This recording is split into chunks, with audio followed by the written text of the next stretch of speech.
एक महान राजा जो धर्म और नीति का पालन करता था, उसे किस प्रकार एक भयंकर श्राप का सामना करना पड़ा।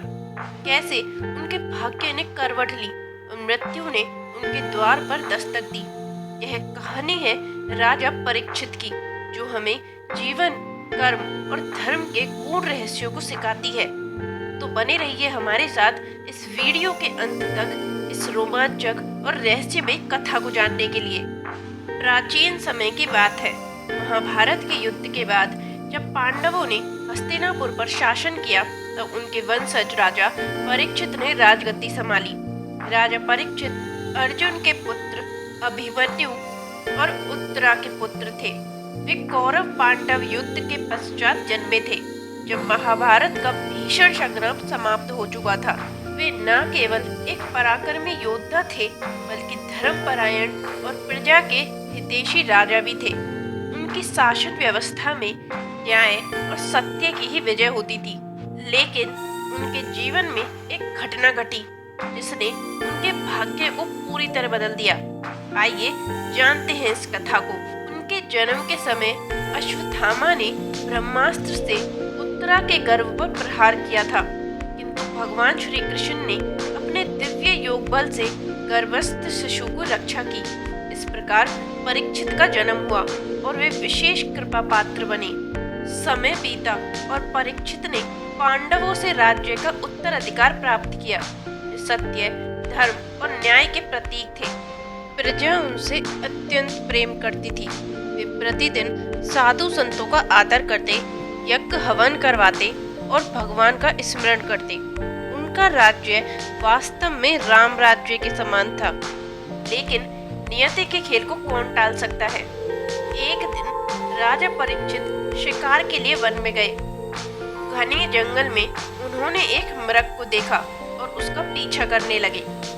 मृग अत्यंत चपल था और राजा को भ्रमित करते हुए जंगल में ओझल हो गया। राजा ने कई मील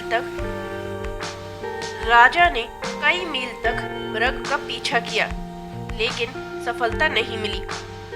प्यास और थकान से व्याकुल राजा एक साधु के आश्रम में पहुंचे और उसी समय उन्हें एक तपस्वी ऋषि दिखाई दिए, जिनका नाम था शमीक ऋषि। वे समाधि में लीन थे। प्यासे और क्रोधित राजा ने कई बार ऋषि को पुकारा, लेकिन उन्होंने कोई उत्तर नहीं दिया। शमीक मुनि के मौन को राजा ने अपना अपमान समझ लिया। उनके अहंकार को ठेस पहुंची और उन्होंने सोचा कि यह मुनि मेरा अपमान कर रहा है। क्रोधित होकर राजा ने अपनी तलवार की नोक से वहां पड़ी एक मृत सर्प की लाश को उठाया और मुनि के गले में डाल दिया। लेकिन मुनि ने अपनी तपस्या नहीं छोड़ी। वे ध्यान हस्ती रहे। राजा परीक्षित ने सोचा कि मुनि को कोई प्रभाव नहीं पड़ा और वे महल लौट गए। जब मुनि शमीक के पुत्र शृंगी को इस घटना का पता चला, तो वे अत्यंत क्रोधित हो गए। शृंगी ऋषि तपस्वी थे, लेकिन अपने पिता के अपमान को सहन नहीं कर सके।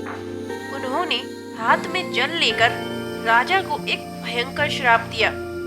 जिस राजा ने मेरे पिता का अपमान किया है, उसे 7 दिनों के भीतर तक्षकनाग डस लेगा और उसकी मृत्यु निश्चित होगी। जब शमीक मुनि को इस श्राप के बारे में पता चला, तो वे दुखी हो गए। उन्होंने अपने पुत्र को समझाया कि राजा परीक्षित ने यह कृत्य अज्ञानवश किया था। शृंगी, क्रोध में दिया गया श्राप उचित नहीं होता। हमें क्षमा का मार्ग अपनाना चाहिए।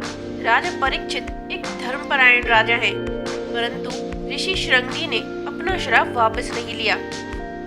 जब राजा परीक्षित को श्राप के बारे में ज्ञात हुआ, तो वे व्याकुल हो उठे। उन्होंने अपनी गलती स्वीकार की और स्वयं को भगवान की इच्छा के आगे समर्पित कर दिया। उन्होंने संकल्प लिया कि वे इन 7 दिनों में भगवान का निरंतर स्मरण करेंगे और भागवत कथा का श्रवण करेंगे, क्योंकि उनका हृदय पश्चाताप से भर गया था।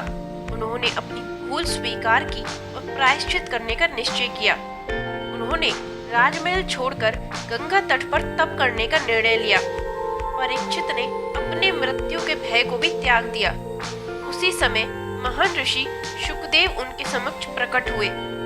वे परम ज्ञानी और भगवान श्री कृष्ण के महान भक्त थे।